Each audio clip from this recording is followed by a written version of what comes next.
ఇండిగోకు తీవ్ర హెచ్చరికలు జారీ చేసింది కేంద్రం. టికెట్ల రద్దు, రిఫండ్ను ఆలస్యం చేయొద్దని ఇండిగోను ఆదేశించింది. రేపు రాత్రి 8 గంటల్లోపు ప్రయాణికులకు మొత్తం రియంబర్స్మెంట్ చెల్లించాలని కూడా ఆదేశించింది.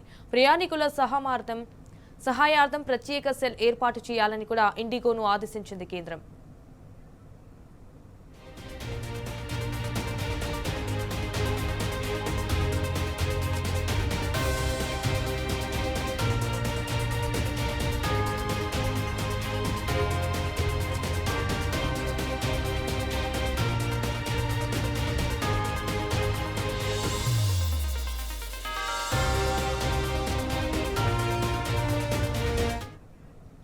ఇండిగోకు తీవ్ర హెచ్చరికలు జారీ చేసింది కేంద్రం.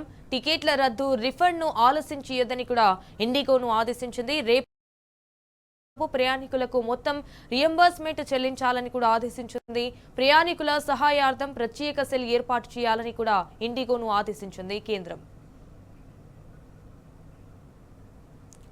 ఇదే విషయానికి సంబంధించి మరిన్ని డీటెయిల్స్ మా ప్రతినిధి రంజిత్ ఫోన్ ద్వారా అందిస్తారు. రంజిత్. సంజన, ఏదైతే గత 4 రోజులుగా ఇండిగో సంస్థ ఏదైతే సంక్షోభం ఉందో ఆ సంక్షోభంలో దాదాపు 4 రోజుల కంటే కూడా ప్రయాణికులు తీవ్రమైన ఇబ్బందులు గురవుతున్నారు. ముఖ్యంగా చూసుకుంటే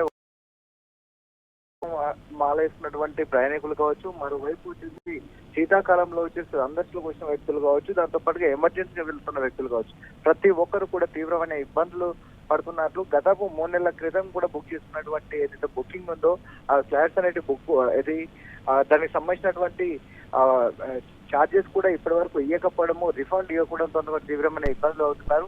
ఇండిగో సంబంధించిన దాదాపు ఈ రోజు చూసుకున్నట్లయితే 144 ఫ్లైట్లు కూడా క్యాన్సిలేషన్ అనేది కూడా అధికారులు చెప్పిన పరిస్థితి కనబడుతుంది. ముఖ్యంగా చూసుకున్నట్లయితే ఇండిగో యాజమాన్యం ఏదైతే ఉందో వాళ్ళందరూ కూడా సరైన సమాధానాలు ఇవ్వడంతో, సమాచారం కూడా కరెక్ట్ గా అందుబాటులో లేకపోవడంతో కూడా ప్రయాణికులు తీవ్రమైన ఇబ్బంది పడుతున్నారు.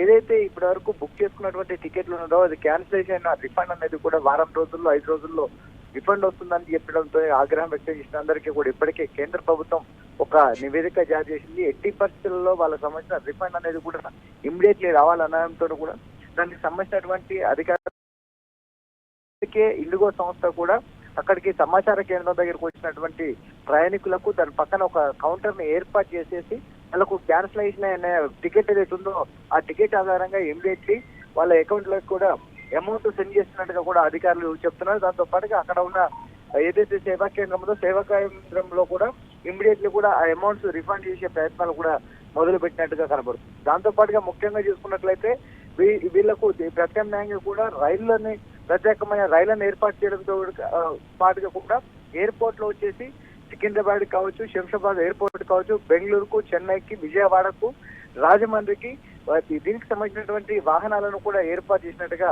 అధికారులు చెప్తున్నారు. దాంతో పాటుగా బస్సులు కూడా ఇప్పటికే ఎయిర్పోర్ట్ లోకి వచ్చి కూడా ప్రయాణికుల కోసం వెయిట్ చేస్తున్న బస్సులు ఏమైనప్పటికీ కూడా ముఖ్యంగా ప్రయాణికులు పడుతున్న ఇబ్బందికి కేంద్ర ప్రభుత్వం ఏదైతే ఇన్ని రోజుల కాంచి చేసినటువంటి రిఫండ్ అమౌంట్ ఉందో దాన్ని తక్షణమే ఇవ్వడంతోనే దానికి ఇండిగో వ్యవస్థ కూడా సానుకూలంగా స్పందించింది. కాకపోతే దానికి సంబంధించిన ఏర్పాట్లను కూడా ముమ్మరం చేసే ప్రయత్నాలు చేస్తుంది. ఇవన్నీ జరిగినట్లయితే వాళ్ళు రిఫండ్ అయిన దాంతోనే ప్రత్యామ్నాయ ఎయిర్పోర్ట్ లోని ప్రత్యామ్నాయ ఎయిర్లైన్స్ లో బుక్ చేసుకోవడమా లేదంటే బస్సు ద్వారా వెళ్ళడానికి ఆల్రెడీ బస్సులను అక్కడ ఏర్పాటు చేశారు. దాంతో పాటుగా చూసుకున్నట్లయితే చెర్లపల్లిలో